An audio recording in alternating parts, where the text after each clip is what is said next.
saya melihat ada satu surah yang cocok untuk pembicaraan pada hari ini, itu di surah Hud. Di surah Hud itu dari mulai zaman Nabi Adam sampai ke Nabi Nuh, sampai ke itu semua terjadi seperti yang terjadi tsunami, bencana alam. Sebenarnya yang saya lihat selama saya mualaf ini, bencana alam itu sebenarnya nggak ada. Yang ada itu ajab Allah. Itu adalah ajab Allah. Karena dari sejak zaman Nabi Adam, itu tidak ada bencana alam dikatakan di Al-Quran Al-Karim. Jadi kalau kita menggabungkannya dengan ilmu pengetahuan, jangan jadi Al-Quran Al-Karim itu di bawah. Ilmu pengetahuan itulah yang belajar dari Al-Quran. Bukan Al-Quran yang belajar dari ilmu pengetahuan. Maaf Pak, saya mualaf. Ini harus ditegakkan syariat Islam di sini. Harus kita katakan bahwa itu adalah ajab Allah. Supaya orang takut mengada-ngada. Baik. Sekarang ini banyak orang sudah mengada-ngada Pak. Demikianlah dulu. Baik, terima kasih Pak Ahmad. Kami sudah bisa menangkap. Sebelum saya juga, ini Pak Ahmad ini nggak setuju nih Pak, bencana-bencana dari zaman-zaman Nabi dulu bahwa ini merupakan bukan bencana, malah dia mengatakan ini merupakan sebuah azab. Nah, azab dari Allah. Ini mungkin pembicaraan kita yang pertama tadi nih Pak, mungkin sedikit sudah bisa. Tapi sebelum kita jawab ini Pak, kita akan dengarkan dulu kumandang azan, sholat asar. Dan dari studio TVRI Aceh kami mengucapkan selamat menunaikan ibadah sholat asar. Semoga amal ibadah kita diterima di sisi Allah Subhanahu wa Ta'ala. Amin. Di dialog kita, perbincangan kita sore hari ini yang mengetengahkan tema bencana dalam sudut pandang agama, yang merupakan kerjasama TVRI dengan pemerintah Aceh di Subkomintel Aceh, DRRA UNDP, dan didukung oleh Multi Donor Fund. Baik, pertanyaan Pak Ahmad tadi yang di Lambaro, saya langsung ke Pak Muslim Ibrahim, bahwa sejak zaman-zaman Nabi dulu, beliau tidak percaya bahwa itu merupakan bencana, tapi merupakan azab. Bagaimana Pak pandangan Bapak? Pertama, salut saya betul kepada Pak Ahmad ya. Beliau sebagai seorang, barangkali bisa masih kita anggap kita saudara baru, karena beliau menyebutnya mu'alaf, saudara baru dalam bahasa yang lain ya. Tapi kajian tentang Al-Quran harus kita akui sudah sangat mendalam ini. Beliau baca dari Al-Fatihah sampai An-Nas dan sebagainya ya, terutama sekali tadi dalam surah Al-Hud kata beliau. Tapi barangkali kalau kita kaji lebih jauh, pertama sekali sepakat kita bahwa seluruh ilmu pengetahuan harus belajar pada Al-Quran. Bukan Al-Quran belajar pada ilmu pengetahuan. Al-Quran itu kan Allah Subhanahu wa Ta'ala yang ciptakan. Ilmu pengetahuan walaupun dari Allah, tapi menyuruh kayaknya rujuk. Itu sepakat kita dengan Pak Ahmad. Yang kedua, bencana-bencana semuanya itu sebagai azab Allah. Di satu sisi saya kira benar. Allah lah yang menjadikan alam. Allah ya yang menjadikan alam tadi. Allah pula yang menjadikan bencana di dalam alam itu sendiri. Gunung alam. Berarti kan alam itu terbencana dengan takdir Allah. Dengan maksud bisa jadi untuk azab. Tujuan itu azab. Tujuan itu untuk pelajaran. Tujuan saya kira untuk banyak sekali. Tujuan-tujuan itu yang bagi kita juga harus afala tafakkarun. Maka kau enggak pikir tentang musibah-musibah segala macam itu ambil pelajaran. Kalau kita kembali sedikit tentang Aceh. Kita Aceh ditimpa musibah dan sebagainya. Gempa. Sebelum gempa di Aceh, orang Jepang sudah pintar sekali tentang cara mengatasi gempa. Artinya makanya ada rumah lenggang dan sebagainya, itu kan di Jepang.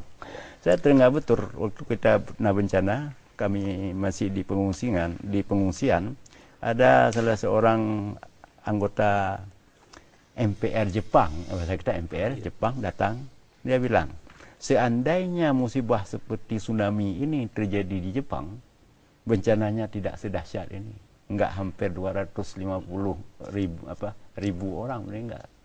Karena kami masalah ini cuma agak besar sedikit. Sebenarnya biasa. Tapi itulah karena anda di sini enggak pernah belajar sedikit pun tentang tsunami. Kan artinya datanglah ke negeri kami. Lihatlah keadaan gempa di kami dan sebagainya sehingga anda bisa memberi pelajaran. Jadi dalam hal itu sekali lagi bencana alam saya kira memang itu mungkin sifatnya azab daripada Allah, untuk azab manusia yang ingkar, yang angkuh dan sebagainya dalam bentuk alam-alam berbencana, sehingga jadilah bencana alam ini sekarang nggak ada yang keliru apa-apa di situ. Yang disampaikan Pak Ahmad tadi udah betul. Baik Pak Muslim. Pak Azman, kalau kita melihat dengan bencana yang sudah terjadi di Aceh seperti tsunami, apa yang bisa kita ambil pelajaran? Kita ambil hikmah dari semua itu, Pak. Katakanlah dari sisi resiko bencana, penanggulangan bencananya, terus pendidikan yang harus kita berikan pemahaman kepada katakanlah generasi yang akan datang supaya bencana ini supaya jangan terjadi lagi, apalagi dengan korban-korban yang jumlahnya semakin cukup besar pada saat itu, Pak. Ya, terima kasih. Saya melihat orang Aceh yang tergilas dengan tsunami, mereka dapat bangkit lagi sekarang karena ada filsafat pada orang Aceh. Filsafatnya untung. Waktu kakinya terkilir, untung hana patah. Oban patah, untung hana patah belahui, untung hana patah belahanan. Untung terus dia. Jadi dia optimis. Kita bisa bangun lagi sekarang. Itu suatu hal yang saya lihat positif.